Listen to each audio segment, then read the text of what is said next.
తిరుపతి మాజీ ఎంపీ చింతామోహన్ మాటకు ముందు వచ్చి దుగ్గరాజపట్నం పోర్టు గురించి మాట్లాడుతూ ఉంటే, అంటే ఎంపీగా పనిచేశాడు కదా, చుట్టుపక్కల ఆయనకి అందరి మీద ప్రేమ అనురాగాలు ఉన్నాయిలే, దుగ్గరాజపట్నం పోర్టు అడుగుతున్నాడు అని చెప్పి మేము కూడా కొంచెం ఆలోచనలో పడ్డాం.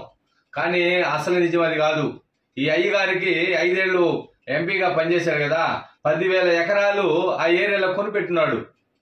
ఈరోజు దుగ్గరాజపట్నం పోర్టు వస్తే లక్షల కోట్ల రూపాయలకు వెళ్ళిపోద్ది ఆయన ఆదాయం. ఇది ఆయన మాటకు ముందు నాయుడుపేట సరౌండింగ్ లోకి వచ్చేది, ఒక 10 మందిని వేసుకునేది, ఆడ అంబేద్కర్ స్టాచ్యూ దగ్గర ఒక ధర్నా లాగా చేసేది. దుగ్గరాజపట్నం పోర్టు వెంటనే కావాలి, చంద్రబాబు నాయుడు గారు చూడటం లేదు, మీకు అభివృద్ధి తెలియదు అని చెప్పి వ్యంగ్యంగా మాట్లాడుతున్నాడు. ఏమయ్యా, మళ్ళీ అది కాకుండా మనకు రాజధాని లేని రాష్ట్రంగా జగన్మోహన్ రెడ్డి చేస్తే ఆంధ్ర రాష్ట్రానికి రాజధాని లేదు. చింతామోహన్, నువ్వు 5 సార్లు ఎంపీగా పనిచేసావు.